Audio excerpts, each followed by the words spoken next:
အဲ့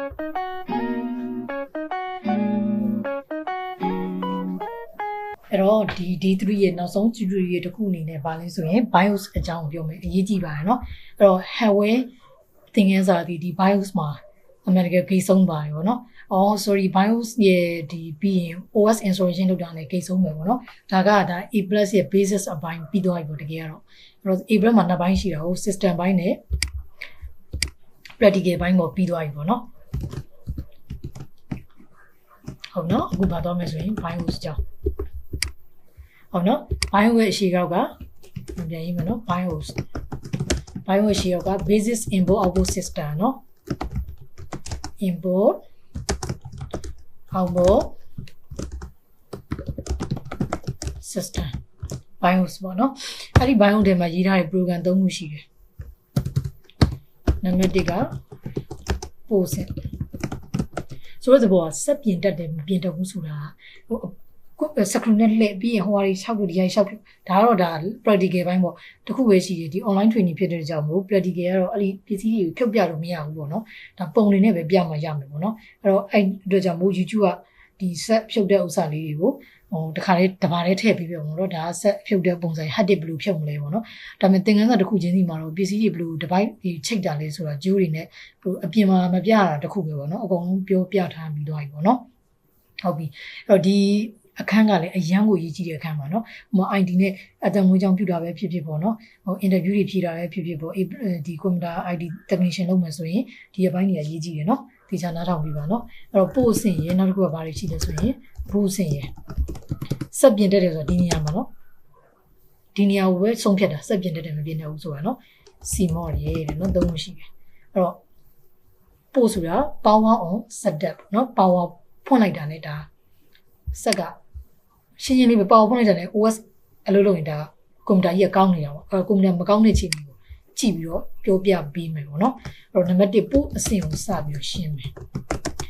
တပိုက်တိုင်းမှာပို့အဆင့်ဆိုတာရှိတယ်ဘူးအဆင့်ဆိုတာရှိတယ်ရှင်းပြီးတော့ OS ရှိတဲ့တပိုက်တိုင်းမှာပို့အဆင့်ဘူးအဆင့်ဆိုတာရှိတယ်နော် CMOS လည်းရှိတာနော်အဲ့ power on set တဲ့နော် power ဖွင့်လိုက်တာနဲ့လုပ်တဲ့ process ကိုပြောတာအဲ့တော့ပြောမယ်ပို့အဆင့်မှာဘာလုပ်တယ်လဲဆိုရင်ကွန်ပျူတာက system unit ကြီးကတနည်းအားဖြင့်ပေါ့မိမိကိုယ်ကိုကောင်းမကောင်းစစ်တယ်တနည်းအားဖြင့် motherboard မှာရှိတဲ့ component တွေကောင်းမကောင်းစစ်တယ်ပို့အဆင့်မှာဘာလုပ်လဲဆိုရင် motherboard ပေါ်မှာတက်ဆင်ထားတဲ့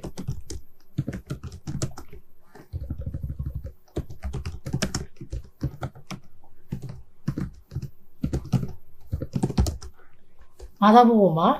install လုပ်ထားတယ်ပေါ့မြန်မာလိုပဲရေးလိုက်အင်္ဂလိပ်လိုပဲရေးလိုက်တော့နော် motherboard မှာတက်ဆင်ထားတဲ့ hardware component တွေကောင်းမကောင်းစစ်ပြီးတယ်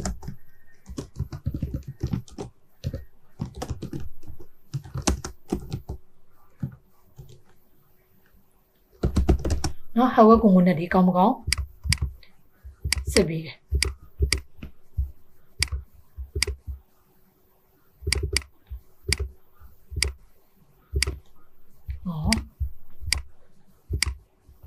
sorry နော်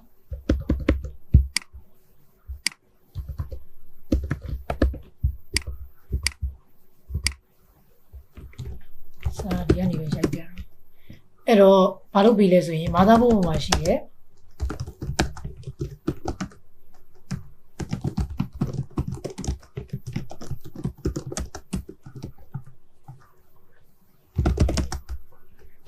hardware component တွေကိုmotherboard မှာရှိတဲ့တက်ဆင်ထားတဲ့ hardware component တွေဘာလုပ်ပြီးလဲဆိုရင်စစ်ပြီးတယ်ဟုတ်နော် motherboard မှာရှိတဲ့ hardware component တွေကိုစစ်ပြီးတယ်ဘယ်စစ်မှာလဲဆိုရင်ပို့စစ်မှာ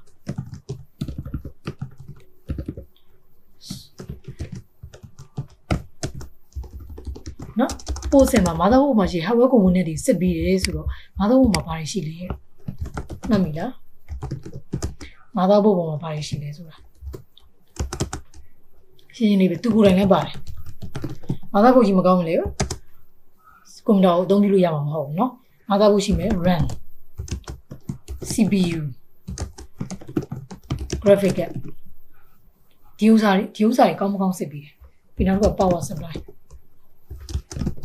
power supply ကတော့ဒီဟိုမှာဟိုထဲမှာထည့်လိုက်မယ်ဘူးစင်မှာထည့်မယ်เนาะအဲ့တော့ motherboard ရှိ RAM ရှိ CPU graphic ရှိတယ်အဲ့ဒီကောင်ထဲမှာရှိတယ်တစ်ခုခုချိုရင်းပြီဆိုတာနဲ့အဲ့ဒီကွန်ပျူတာကြီးအလုံးမလုပ်တော့ကဲအဲ့ဆိုနံပါတ်1ရှင်းလေးပဲနံပါတ်1ကတော့အရန်ရှင်းတယ် motherboard မကောင်းရင်တော့ကွန်ပျူတာဘာလုပ်လို့မရဘူးလွတ်ပြရမယ်နော် motherboard မကောင်းရင် motherboard မကောင်းဆိုရင် तू ကဘလို့အခြေအနေမျိုးပြလဲဆိုရင်နော် तू ကဒီလိုစာနဲ့ရိုက်ပြတယ်ပြောပြတာကိုပဲနားထောင်လိုက်ပေါ့နော်အဲ့တော့ motherboard မကောင်းဆိုရင်ね motherboard မကောင်းရင်စက်ကို power ဖွင့်လိုက်တယ်ဟုတ်ပြီနော် power ကိုဆက်တယ်လို့လေ power on လိုက်တယ် black screen ပဲ screen အမဲရောင်ပဲတွေ့ရတယ် power ဖွင့်လိုက်တဲ့အချိန်မှာလေအမဲရောင်တော့မှန်တယ်ဒါပေမဲ့အလင်းလေးနည်းနည်းလေးထွက်လာတယ်ဆိုတော့တတိထားမိအောင်ကြည့်ပြီးနော်ကွန်ပျူတာရဲ့ screen ကိုကြည့်ပြီးတော့ black screen ပဲပြီး black screen ဖြစ်နေပြင်မှာစက်ကို laptop ဆိုတဲ့လေ laptop ရဲ့ဘေးလေးကိုစမ်းကြည့်လိုက်တဲ့အခါမှာဘာသံမှမကြားရဘူးဘာသံလို့ထင်တယ်ဘာသံမှမကြားရဘူးဆိုတော့ဘာသံလို့ထင်မလဲပေါ့နော်ဘာသံမှမကြားရဘူးအဲ့ဒါဘာပြောလဲအတန်ကြားစရာဘာပဲရှိလဲ CPU ရဲ့ fan သံလေပြီးရင် power supply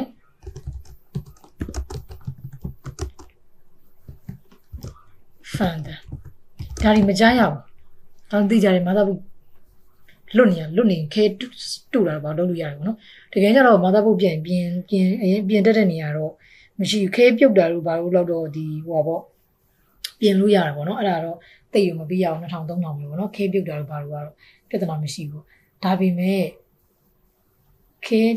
ဲပြုတ်တာမဟုတ်ဘဲဒီပြင်ရတယ်ဖြစ်တယ်ဆိုရင်မာသာဘူးပြည့်ရင်တော့ဘာလို့ပြန်လွတ်ပြမှာပဲရတော့မယ်နော်မာသာဘာလို့လွတ်ပြခိုင်းလဲဆိုဟိုးရှိမှလည်းပြောပြီးနော်မာသာဘူးဒီကွန်ပျူတာတစ်ခုလုံးမှာဈေးကြီးဆုံးအရာလို့ပြောပြီးပါပြီမာသာဘူးကိုအစ်စ်လဲမှာတော့ဘာမှမထူးတော့ဘူးပြောပြီးနော်အဲ့တော့မာသာဘူး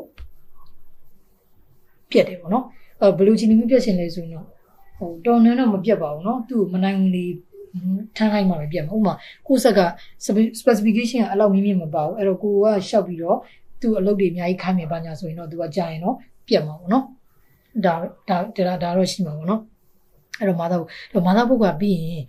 ်ရေဆိုတာတော့ပြဿနာမရှိဘူးရေချောင်းပြန်လုပ်တိုင်းရတယ်အဓိကသူ့ပုံမှာ acid တက်ပါတဲ့ဟာတွေမရဘူးเนาะဟိုတိတ်ဆန်ကြီးရဲ့အညစ်ကြီးတွေပေါ့เนาะကြောင်သေးတွေဘာလို့ညကြွက်သေးတွေเนาะအဲ့ဒါလုံးဝမရဘူးเนาะအဲ့ဆိုရင်တော့ဒါဘုတ်ကသူတို့ရဲ့ဒီ acid တက်နဲ့ဒီဘုတ်ကိုလက်စစ်ပေါင်း on ထားနဲ့တိုးတယ်ဆိုရင်တော့ဒါပြတ်မှာဟုတ်ပြီเนาะပေါင်းမ on ထားရင်တော့ပြဿနာမရှိဘူး on ထားမင်းနဲ့ခြောက်သွားတော့မှတန့်စင်ပြီးတော့မှဆိုရင်တော့ရတယ်เนาะအဆင်ပြေတယ်အဲ့တော့ CPU ကကြတော့ CPU ခန်းတော့လည်းပြောပြီးပြီ CPU ဒါမာသာဘုတ်ပြတ်တယ်ဥစားနော် CPU ကကြတော့ပြတ်တဲ့ပုံစံပေါ့ပြောချင်တာမာသာဘုတ်ပြတ်ရင်ဘယ်လိုကြီးဖြစ်နေလဲပေါ့နော်အဲ့တော့ခဏမေးခွန်းနေမေးရရှိရဲ့အလုပ်ထဲမှာရောဒီလုပ်ပေါ်ကိုင်မဲ့တွေရောတငယ်ချင်းတွေရောဥပမာပေါ့ကိုနဲ့တည်းရဲ့လူတွေရောပေါ့နော်မေးရခဏမေးရကြုံဘူးတယ်ပေါ့နော်ဘယ်လိုကြုံဘူးလဲဆိုចောင်းသားတွေရောပေါ့နော်ဆက်ကပေါဖွင့်လိုက်တယ်ဘာတယ်မှမကြားပေါဖွင့်လိုက်တယ်ဘာမှမလာဘူးပဲသူတို့ကပြောတာတကယ်တမ်းဟိုကွန်ပျူတာပြင်နေဆိုတာကလေအပြင်မှာလူတွေဆရာဝန်တွေလူတွေကုတာနဲ့တူတူပဲเนาะလူတွေရဲ့အခြေအနေကိုဘာနဲ့ထောက်စစ်လဲငကြက်နဲ့ထောက်စစ်တယ်ပေါ့နော်ဒါပေမဲ့ကွန်ပျူတာတော့ငကြက်နဲ့ထောက်စစ်လို့မရဘူးအမြင်နဲ့ကြည့်ရတာပေါ့နော်ဒါပေမဲ့ကွန်ပျူတာကိုပြင်တာမှရင်ပြဿနာမရှိဘူးတာဝန်ယူမှုတာဝန်ခံမှုအဲ့လောက်မရှိဘူးပေါ့နော်လူဆိုရင်တော့တာဝန်ယူရတဲ့ဘိုင်းနေရှိတာပေါ့တာဝန်ယူမှုတာဝန်ခံမှုမရှိဘူးဆိုပေမဲ့သူများဆက်ကိုပြင်တဲ့အခါမှာတော့ဂရုစိုက်ပြီးပြင်ပေါ့နော်ဒါပေမဲ့ဖြစ်လာနေတဲ့ပြဿနာလေးပြောပြလို့ရတယ်ဥပမာပေါ့ထင်တာတော့မာသာဘုတ်ပြတ်တယ်လို့ထင်တယ်တကယ်တမ်းဖွင့်ပြီးဆက်လိုက်တဲ့အခါမှာမာသာဘုတ်မဟုတ်ဘူးဒီပြင်ဟာလေဟိုပြက်နေဦးမှာပေါ့အဲ့တော့ကိုကဆက်ပြင်းနေလို့လှုပ်ရှင်နေဆိုရင်စကားကိုအဆုံးထိမပြောရအောင်ပေါ့နော်အဲ့တော့ကြည့်ပြီးမယ်အဲ့တော့နောက်ဆက်တွဲပြဿနာလေးတော့ရှိတတ်တယ်အဲ့တော့အဲ့ဒါလေးတွေပြက်လာခဲ့ရင်တော့တောင်းမြူးဆိုတာကိုပြောရမယ်အဲ့တော့တခုဖြစ်ခဲ့ရင်တော့ဟိုထပ်ပြီးတော့ပြင်ရမယ်ဆိုရင်တော့ထပ်ပြောမယ်ပေါ့နော်ထပ်ပြီးတော့ဇရိတ်တွေထက်ရှိဦးမှာထပ်ပြောခါကျရင်ဇရိတ်ကုန်စရာမလိုပဲနေလေပြင်လို့လည်းမရတဲ့အခြေအနေရှိတယ်အဲ့ရှင်ညာကိုအနေနဲ့ user အနေနဲ့စဉ်းစားကြည့်ရင် user ပြဿနာရှာမှာလေကိုအနေနဲ့ကို technician ဆိုရင်ဘာလုပ်မလဲ user ပြဿနာရှာတာနဲ့နိုင်ငံဥစ္စာကိုဘာလုပ်မလဲဆိုရင်ကာထားမယ်ပေါ့ဒါအတွေ့အကြုံကြီးပြောပြအဲ့ဒီပြဿနာတွေရှိတတ်တယ်စက်ပြင်းတဲ့လူတွေမှာလေဟိုလူတွေမှာလည်းဒီလိုပဲပေါ့ကိုထင်တာလေကိုထင်တာတော့ဟိုကပြက်တယ်ထင်တယ်တကယ်ဟိုမှာပေါ့ကိုနေမကောင်းဖြစ်လို့သွားပြရဆိုကိုဖြစ်တာတခြားဆရာဝန်ပြလိုက်တော့မှတစ်ခုထပ်ပြီးတော့ရှိနေသေးတယ်ပေါ့ဒါတွေရဲ့စစ်ဆေးလိုက်တော့မှတွေ့တဲ့ဥစ္စာတွေပေါ့နော်မမြင်နိုင်တဲ့ဥစ္စာတွေအဲကြောင့်စက်ပြင်းတဲ့နေရာမှာဆိုရင်ဘောင်ချာရီမှာရေးထားတယ်ဟိုပြင်နေရင်းနဲ့ပေါ့နော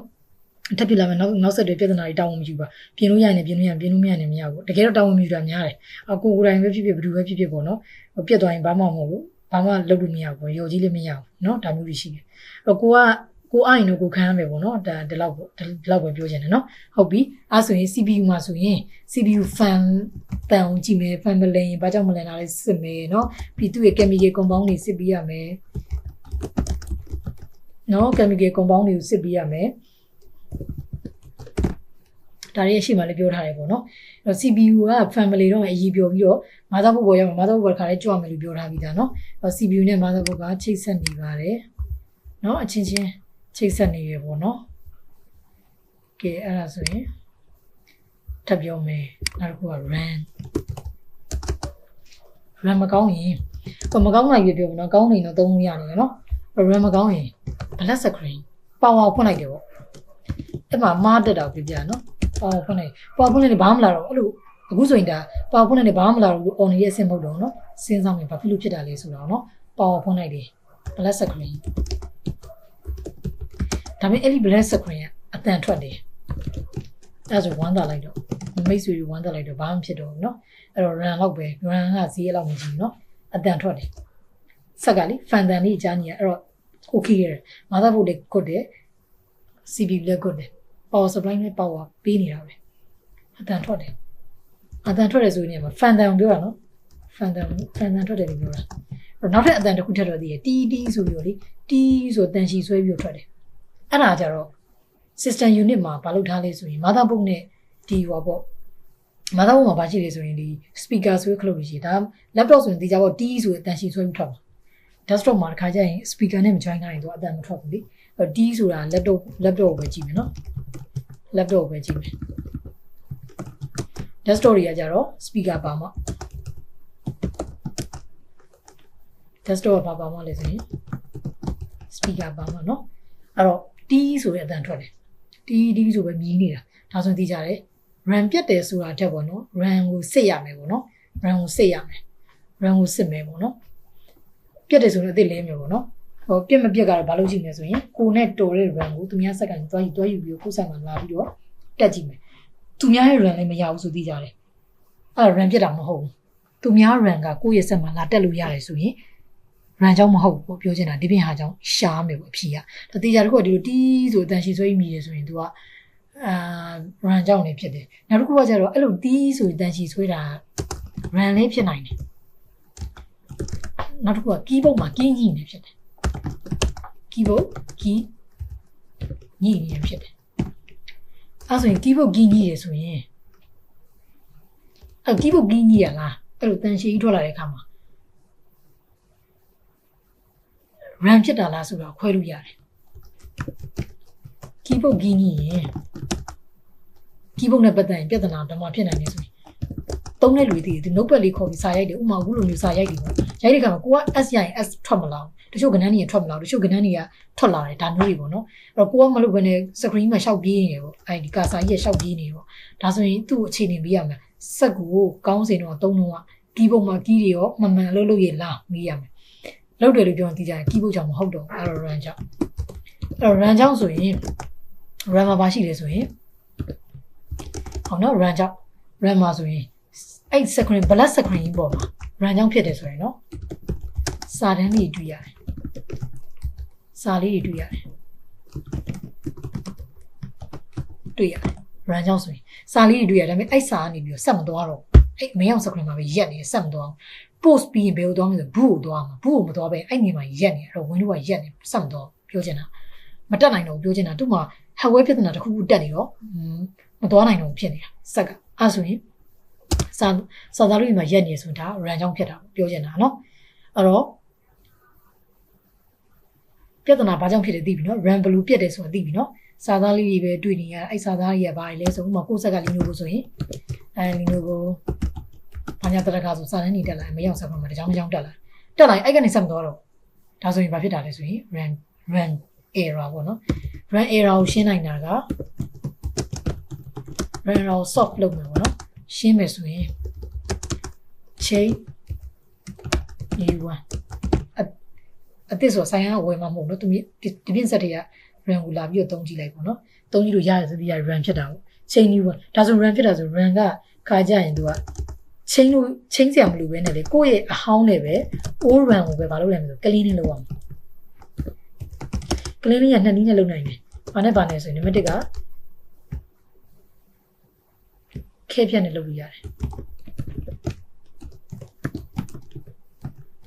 ခဲဖြတ်နဲ့ run ရဲ့ဒီအသွားလေးကိုတိုက်ပေးရအောင်တစ်ချောင်းလုံးမဟုတ်နော် run ရဲ့ဒီ slot မှာထိတ်မှာဟိုဟာလေးရှိရလေဒီညာလေးကိုပြပေးမယ် okay D1 မှာရှိမယ်ဒီdata ထဲမှာ hardware device ထဲမှာနော် run ပြအောင်နေတယ်ဟိုဒီနေရာလေးဒီရွှေရောင်မြင်နေရတဲ့နေရာလေးကိုတိုက်ပေးရမှာ။ဘာနဲ့လဲဆိုရင်ခဲပြက်နဲ့သုံးမယ်နော်။တနည်းအားအကောင်းဆုံးကသတင်းစာစက်ကူနဲ့ဒီနေ့စက်ကူမရအောင်နော်။သတင်းစာစက်ကူနဲ့တိုက်ပေးရအောင်။အဲ့တော့မှုတက်ရင်လည်းဖြစ်တယ်။ဥပမာပေါ့ຫນွေကနေပြီးတော့မိုးကနေပြီးတော့ပြောသွားစောင်းဝင်သွားတယ်ပေါ့။အဲ့လိုအချိန်မျိုးမှာအဲ့တော့စောင်းတွင်းကຫນွေကနေပြီးတော့မိုးကိုကူးသွားတယ်။အဲ့အချိန်မှာຫນွေတော့ဖုန်းလေးထူထားတဲ့စက်တီထဲမှာဖုန်းလေးဝင်နေတာ။အဲ့အချိန်မှာမိုးရင်းရောက်တဲ့အခါမှာအဆူပြန်ပြီးတော့ဘာဖြစ်လဲဆိုရင်မှုတက်သွားတယ်။အဲ့အချိန်မှာအဲ့ဒီ run ပြဿနာတက်တယ်နော်။ခဲပြက်နဲ့သုံးမယ်ပြီးရင်သတင်းစာစက်ကူနဲ့သုံးမယ်နော်သတင်းစာ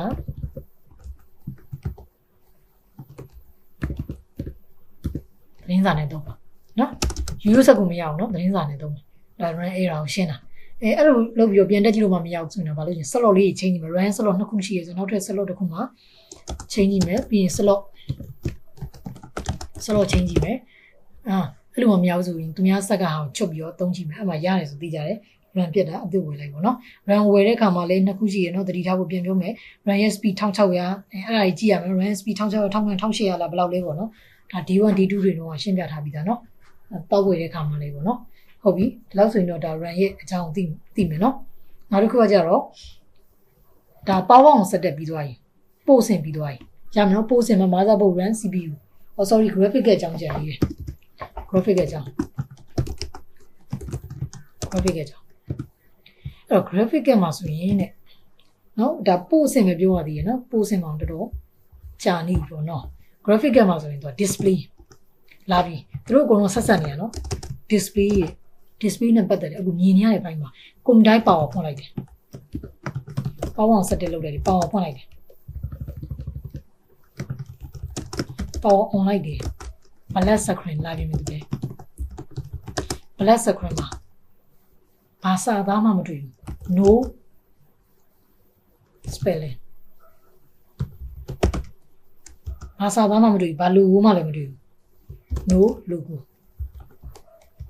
ဒီ logo ဘာညာ ASA ဆိုလဲ ASA ပေါ့ ဒဲဆိုလဲဒဲပေါ့ဘာမှမတွေ့ဘူးအဲ့ဆိုတော့ဘာနဲ့သွားဆင်နေလဲဆိုရင်မာသာဘုတ်ပြတ်တာနဲ့သွားဆင်နေဒါပေမဲ့မာသာဘုတ်ကစက်ကိုစမ်းလိုက်တဲ့အချိန်မှာစက်ကိုစမ်းကြည့်လိုက်တဲ့အချိန်မှာဘာမရှိဘူးလေဆိုရင် fan လေးတိုင်းပါရမရှိဘူး။မတူကပါလေဆိုစက်ကိုစမ်းကြည့်ရခြင်းမှာ fan လေးတယ် fan လေးတယ် fan တန်ကြီးကြားရတယ်စက်ကြီးအလုပ်လုပ်နေတယ်။တနည်းအားဖြင့် system unit ကအလုပ်လုပ်နေတယ်။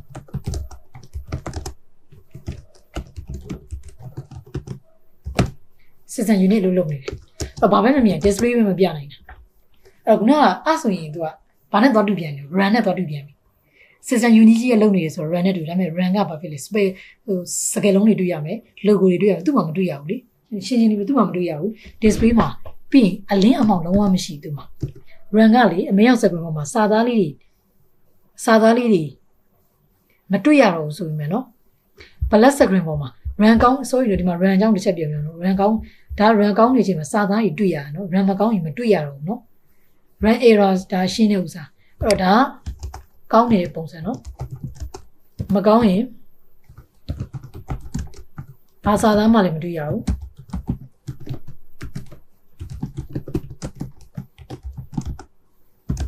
logo လည်းမတွေ့ရဘူး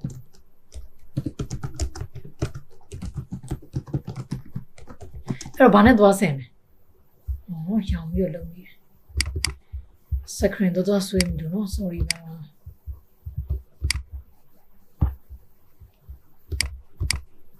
ဟုတ်နော်အဲ့တော့ဒီမှာကြည့်လေ no spelling နဲ့စကားလုံးနဲ့မတွေ့ရဘူး logo လည်းမတွေ့ရဘူးမာနဲ့သွားတူနေဆို run မကောင်းတဲ့ပုံစံနဲ့သွားတူနေတယ်အဲ့မှာတစ်ချက်ပဲ run နဲ့ graphic က